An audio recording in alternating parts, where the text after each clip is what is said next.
This Sunday, February 11th at 3 p.m. at the Lutheran Church of the Cross, the Winnipeg Wind Ensemble will be presenting their second concert of this 2023-24 season. Called Light and Shadow, this concert explores the joys and darker moments of the human experience, everything from deep emotional loss to the blisses of experiencing the simple things in life. Music from such esteemed wind band composers and conductors such as Eric Whitacre, Frank Kelly, David Maslanka, and others will be performed by one of the premier wind ensembles here on the prairies. And joining me here over the classic 107 Zoom airwaves to talk about this Sunday's concert, Light and Shadow, I am joined by the Winnipeg Wind Ensemble's musical director, Virginia Helmer. Hey, Ginny, nice to have you here. Hi, Chris. Thanks for having me. Hmm. I was reading the program notes for the concert, and you say light is life. And the musical selections for this program really do fall into two categories. There's the light and the dark.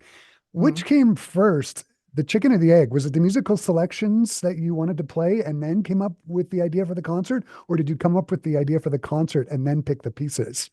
Oh, it's always the pieces that come first. I have a few things in mind that I'd like to do, and then I kind of flesh out the program, or I might have a bunch of pieces in a season that I want to do, or in the next couple of years. And if they seem to be grouped well, then I would go with that for a theme.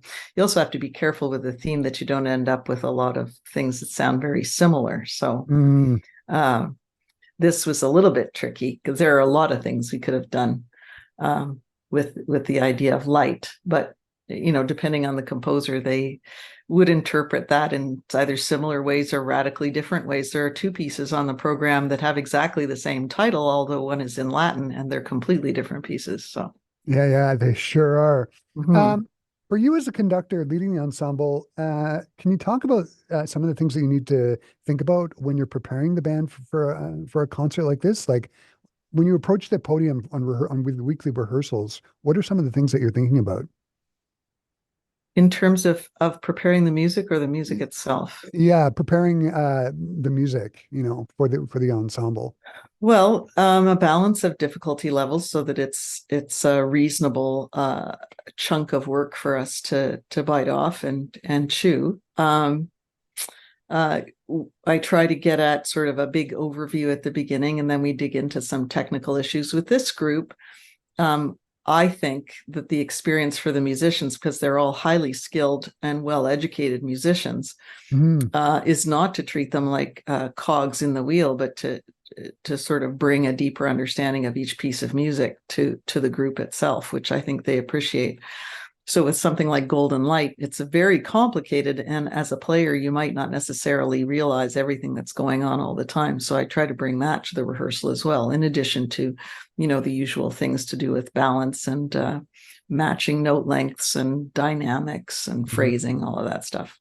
Yeah, and you touched on my sort of leads to the next question. This whole idea of balance. There are a couple of just gorgeous pieces on the program. There's the Eric Whitacre Lux Arumke. I think I'm saying that right. Mm-hmm. And the Radiant Shadows piece. When I was listening to them, one of the things that I was thinking about is there's all these wonderful uh, chromatic textural chords. When it comes to rehearsing the band, what kinds of in rehearsal, what are you doing to sort of help balance the chords and make sure that they're voiced properly throughout the band? Well, we actually break it down and listen to it in many instances, and I would find actually where the piece that comes out more in is probably in Let This Place, where it's very thick texturally, but there might be one note that's creating the dissonance, and the person who's got that dissonance needs to know that they're the one at that moment that needs to push through the texture. So we talk about that, we play it, we experiment with it, but ultimately it's not until we get into the venue where we can really do the balance that's necessary, because every acoustic is different. Right. Yeah. And the other thing I would say is I encourage, every member of the band to think of their part as important, and not to sort of like, if you're playing third clarinet, that doesn't mean your part is less important and you should play more quietly. It needs to be balanced depending on what the composer's written. So we Yeah, talk about that and explore that too. absolutely. One of the pieces on the program, you're going to be doing Julie Giroux's piece, Radiant Shadows, which I was listening to this morning. It's an absolute stunner of a piece. It was written for Sadie. Who Mhm. is Sadie? And can you talk about some of the emotions that she's trying to get across in that piece? Sadie was Julie's Great Dane, and she Mhm. was diagnosed with bone cancer and died at the age of 5, which even for a Great Dane is about half the life expectancy of a Great Dane. So during her last year, like I guess after the diagnosis, um, Julie took her everywhere to spend as much time as she could with her, and sort of went through all the emotions that we would go through with anyone that you knew that you were going to lose. The first time that we played it as a band, it was very difficult for all of us. Some of us were thinking about, parents or friends who we'd lost, and some were thinking of pets, but it's really the same emotion when you've lived with somebody for a long time and you really, love them, that it was very difficult. And Julie Giroux actually says that she will probably never conduct that piece and finds it very difficult to listen to. Yeah, one of the things that when I was reading the program notes, one of the things that I didn't think about, but of course, it was she spent not only did she have to write the piece, she had to spend months with it, just sort of working Mm-hmm. it out and dealing, and it sort of brings back all these emotions that she was feeling about Mm-hmm. uh, her dog. You're doing a piece by Pete Meacham that was actually written for Vincent Massey Collegiate here Yes. in Winnipeg. Can you introduce us to Pete Meacham, and can you talk about this piece, Let This Place? What is the inspiration behind that piece? Let This Place is a quote from the plaque at Auschwitz, and it basically, I think I've written the whole quote in the program notes. Let me just see. Yeah. Um, oh, maybe I haven't. In essence, it's just a warning, right? Let this place, the existence of this place, be a lesson to all of us not to let this happen again. So the message is never again should we Mhm. let hate and dislike of people based on race or religion or any of those disagreements, that this we just can't allow this to happen again. So that was Pete's inspiration for it. He's written a lot along those lines, and it was really great for him to be able to collaborate with Vincent Massey, because he got to know the kids there. He felt like um, this was kind of what they were looking for. This Mhm. is what high school students were kind of questioning, the state of the world and why these things happen. And so it even though, on the surface it might not look like it would fit into the theme, the deeper edge of the theme of this concert is definitely, you know, what's happening with our world today, and how can music contribute to enlightening the issues and helping us to get along together. So Mhm. And my understanding is Pete Meacham, he's English, but he lives here in Winnipeg. Is that right? yes, he does.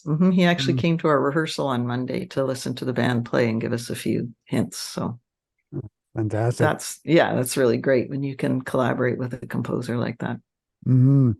So we've sort of covered the darker pieces of the program, which are so beautiful. Let's talk about the light. I'm going to start with the David Maslanka piece, Golden Light. David Maslanka, it's a big name in the wind band world, but not be that familiar to a lot of listeners.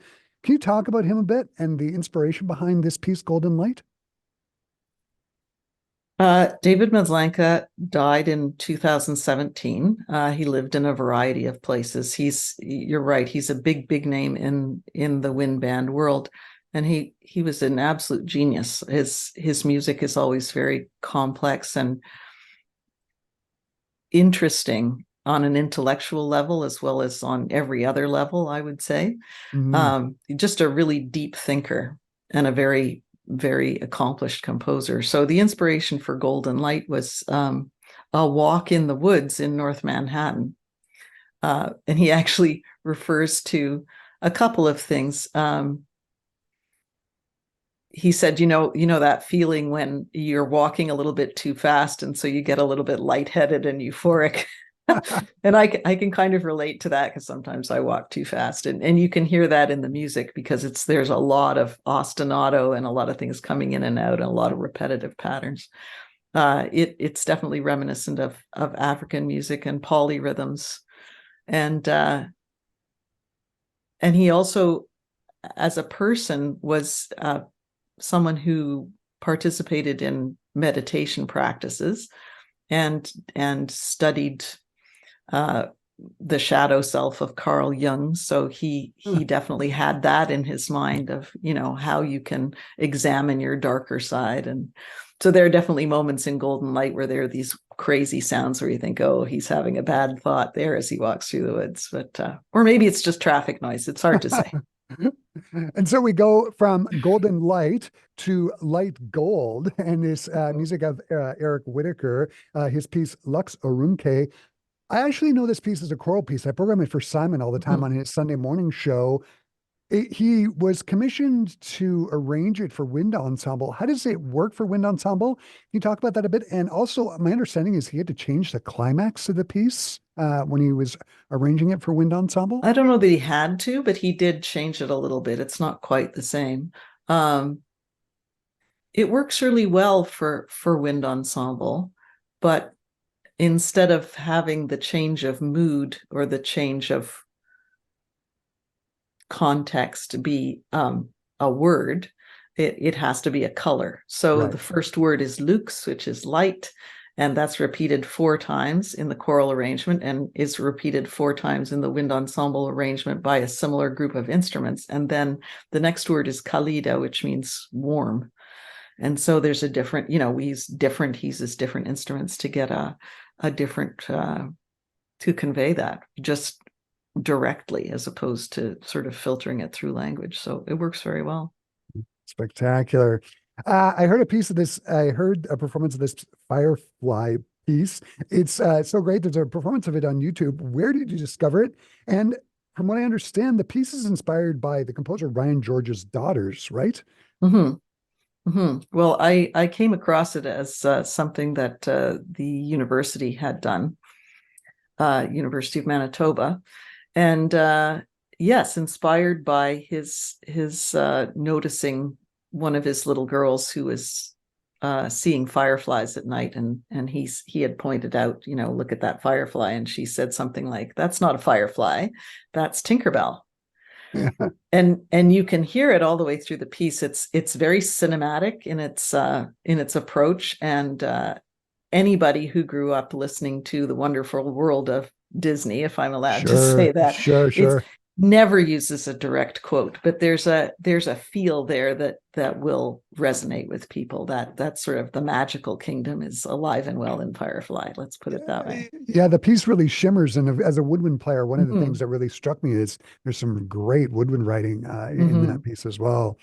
And then finally, we have a truly great piece that I've actually performed, Blue Shades by Frank DeKelly.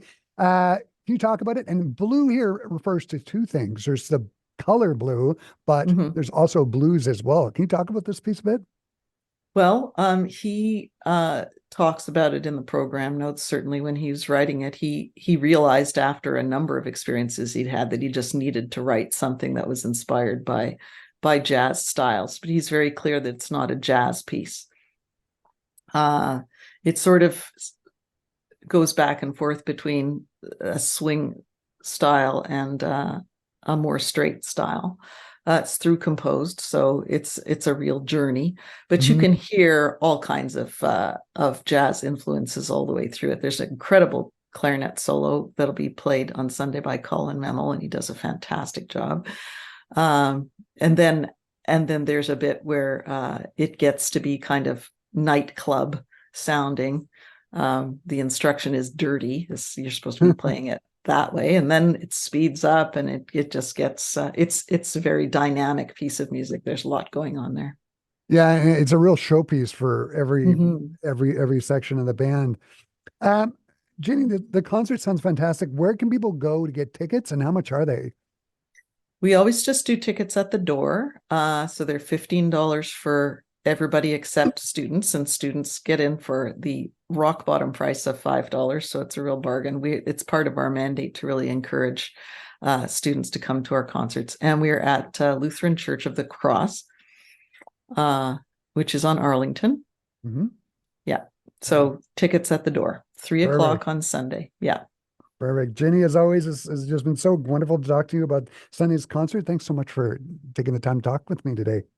Thanks, Chris. Nice to talk to you. For our Classic 107 listeners, the Winnipeg Wind Ensemble's concert Light and Shadow takes place this Sunday, February the 11th at 3 p.m. at the Lutheran Church of the Cross, which is at 560 Arlington Street. For more details, visit classic107.com or visit the Winnipeg Wind Ensemble's website, winnipegwindensemble.ca. Jenny, thanks again. Thank you.